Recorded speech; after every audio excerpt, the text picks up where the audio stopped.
போன வீடியோல ஒரு ஓவம் எப்படி ஃபர்டிலைஸ் ஆகி இம்ப்ளான்ட் ஆகுதுங்கிறத பார்த்துருப்பீங்க. இன்னைக்கு வீடியோல இம்ப்ளான்டேஷனுக்கு அப்புறம் எப்படி பிரெக்னன்சி மெயின்டைன் ஆகுது, எம்ப்ரியோ எப்படி டெவலப் ஆகுது அப்படிங்கிறத பற்றி தான் தெரிஞ்சுக்க போகிறோம். இன்னைக்கு வீடியோக்குள்ள போகிறதுக்கு முன்னாடி உங்களுக்கு ஒரு கேள்வி. பிளாஸ்டோசிஸ்டோடைய எந்த பகுதி எம்ப்ரியோவா டெவலப் ஆகும்னு உங்களால சொல்ல முடியுமா? Option A, inner cell mass தான். பிளாஸ்டோசிஸ்ட்ல ட்ரோஃபோபிளாஸ்ட் அண்ட் இன்னர் செல் மாஸ்னு ரெண்டு லேயர்ஸ் இருக்கும். அதுல இன்னர் செல் மாஸ் தான் எம்ப்ரியோவா டெவலப் ஆகும். இந்த பிளாஸ்டோசிஸ்ட் யுட்ரஸ்ல இம்ப்ளான்ட் ஆனதும் அதுல இருக்க இன்னர் செல் மாஸ் எபிபிளாஸ்ட் அண்ட் ஹைப்போபிளாஸ்ட்னு ரெண்டு அடுக்குகளா டிஃபரன்ஷியேட் ஆகும். இந்த ஹைப்போபிளாஸ்ட் தான் ஒரு எம்ப்ரியோவுடைய எண்டோடர்ம் அதாவது அக அடுக்காகவும், எபிபிளாஸ்ட் தான் எக்டோடர்ம் அதாவது புற அடுக்காகவும் இருக்கும். இந்த எபிபிளாஸ்ட் அண்ட் ஹைப்போபிளாஸ்டுக்கு இடையில இருக்கிற செல்ஸ் தான் மீசோடர்ம் அதாவது நடு அடுக்க ஃபார்ம் பண்ணும். சரி, இந்த எக்டோடர்ம், எண்டோடர்ம், மீசோடர்ம்லாம் என்னன்னு உங்களுக்கு ஞாபகம் இருக்கா? எக்டோடர்ம், எண்டோடர்ம் அண்ட் மீசோடர்ம் தான் நம்ம ஆர்கன்ஸ் உருவாகிறதுக்கான 3 germ லேயர்ஸ். இதுல எக்டோடர்ம்ல இருந்து தான் அவுட்டர் லேயர்ல இருக்கிற செல்ஸ் ஆர் டிஷ்யூஸ்லாம் உருவாகும். எண்டோடர்ம்ல இருந்து தான் inner most layer of tissues and cells உருவாகும். அப்போ மீசோடர்ம்ல இருந்து என்ன லேயர் ஆஃப் டிஷ்யூஸ் உருவாகும்னு உங்களால சொல்ல முடியுமா? Answer, middle layer of cells and tissues. இந்த இன்னர் செல் மாஸ்ல இருக்கக்கூடிய பிளாஸ்டோமியர்ஸ் அதாவது கருக்கோள செல்கள்லாம் நகர்ந்து போய் மூல இனச்செல் அடுக்க உருவாக்கும். இதோட முடிவுல ஓரடுக்கு கருக்கோளம் அதாவது பிளாஸ்டோசிஸ்ட் 3 பிரைமரி germ லேயர்ஸா பிரிஞ்சு மூவடுக்கு கருக்கோளம் அதாவது கேஸ்ட்ருல்லாவா மாறும். இந்த ப்ராசஸ்க்கு பேரு தான் கருக்கோளமாக்கம் அதாவது கேஸ்ட்ருலேஷன். கேஸ்ட்ருலேஷனுடைய முடிவுல 3 germ லேயர்ஸும் உருவாகி இருக்கும். இந்த 3 germ லேயர்ஸும் குறிப்பிட்ட டிஷ்யூஸ், ஆர்கன் சிஸ்டம்ஸை உருவாக்குற ப்ராசஸ் தான் ஆர்கனோஜெனசிஸ் அதாவது உருப்பாக்க நிகழ்வு. சரி, இப்போ இந்த பிளாஸ்டோசிஸ்ட்ல அவுட்டர் லேயரான ட்ரோஃபோபிளாஸ்ட்னு ஒரு லேயர் ஆஃப் செல்ஸ் இருந்துச்சு, அது என்னாச்சு? இந்த ட்ரோஃபோபிளாஸ்ட் தான் எக்ஸ்ட்ரா எம்பிரியானிக் மெம்பரேன்ஸை உருவாக்குது.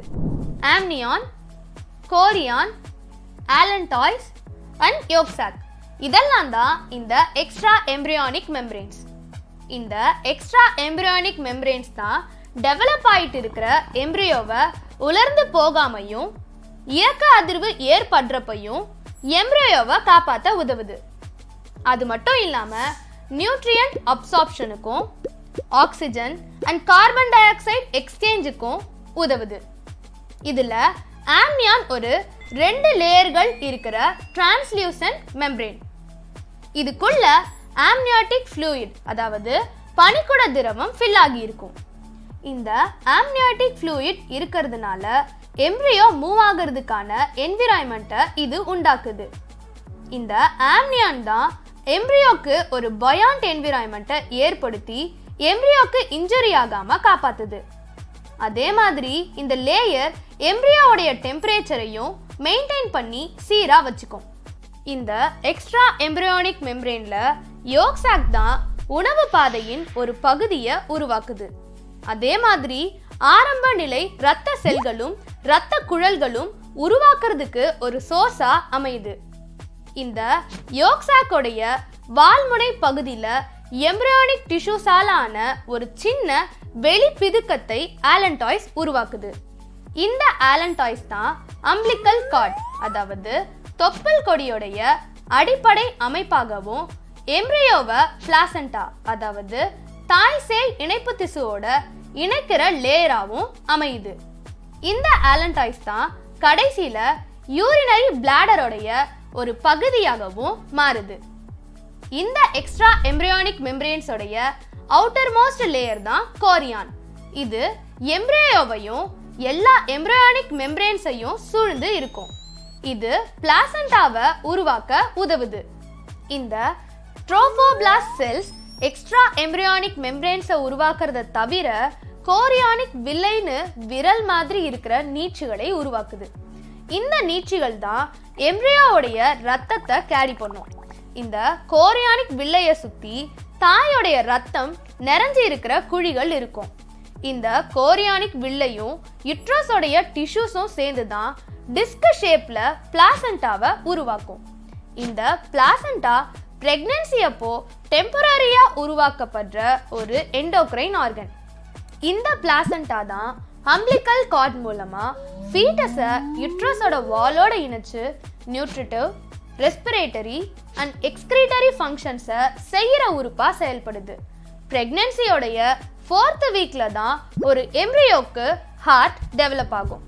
இப்படி டெவலப் ஆகிற ஹார்ட் ரத்தத்தை அம்பிளிக்கல் கார்டுக்கும் பிளாசண்டாக்கும் தன்னுடைய டிஷ்யூஸ்க்கும் சர்க்குலேட் பண்ணும். மனுஷங்களுடைய கருவளர்ச்சி காலம் 280 days ஆர் 40 வீக்ஸுக்கு இருக்கும். இந்த காலகட்டத்தை தான் கர்ப்பகாலம், அதாவது ஜெஸ்டேஷன் பீரியட்னு சொல்லுவாங்க. இதை நம்ம வசதிக்கு ஏற்ற மாதிரி 3 ட்ரைமஸ்டர்ஸாக பிரிச்சுக்கலாம். ஒரு ட்ரைமஸ்டருக்கு 3 மாதம் இருக்கும். ஃபர்ஸ்ட் ட்ரைமஸ்டர், அதாவது முதல் முப்பருவம்ல தான் ஆர்கன்ஸ் உருவாகும், அதாவது ஆர்கனோஜெனசிஸ் ப்ராசஸ் நடக்கும். இந்த ஃபர்ஸ்ட் ட்ரைமஸ்டர்ல heart, limbs, lungs, liver and external genital organs மாதிரியான முக்கியமான ஆர்கன்ஸ்லாம் உருவாகும். அதுவே செகண்ட் ட்ரைமஸ்டர், அதாவது 2ஆம் முப்பருவமுடைய முடிவில் ஃபேஸில் இருக்கிற ஐலிட்ஸ் அண்ட் ஐலாஷஸ் மாதிரியான எல்லாமே நல்லா டெவலப் ஆயிடும். அப்புறம் இந்த ஃபீட்டஸோடைய பாடி ஃபைன் ஹேர்ஸ்னால கவர் ஆகி இருக்கும். இதுக்கப்புறம் மசில் டிஷ்யூஸ் டெவலப் ஆகி போன்ஸும் நல்லா ஹார்டாக மாறிடும். இதுக்கப்புறம் ஃபீட்டஸ் ஃபுல்லாக டெவலப் ஆகி 3rd ட்ரைமஸ்டர், அதாவது 3ஆவது முப்பருவமுடைய முடிவில் டெலிவரிக்கு தயாராக இருக்கும். ப்ரெக்னன்சி அப்போ பிளாசண்டா தான் ஒரு டெம்பரரி எண்டோக்ரைன் கிளாண்டாக செயல்பட்டு ஃபீட்டல் க்ரோத்துக்கு நார்மலாக தேவைப்படுற ஹார்மோன்ஸான human chorionic gonadotropin, human chorionic somatomammotropin or human placental lactogen, oestrogen and ப்ரொஜெஸ்டரானை அதிக அளவில் உற்பத்தி செய்யும். சரி, இப்போ ஒரு ஃபீட்டஸ் டெலிவரி ஆகிறதுக்கு அந்த பாடி எப்படி ஒத்துழைக்கும்னு தெரியுமா?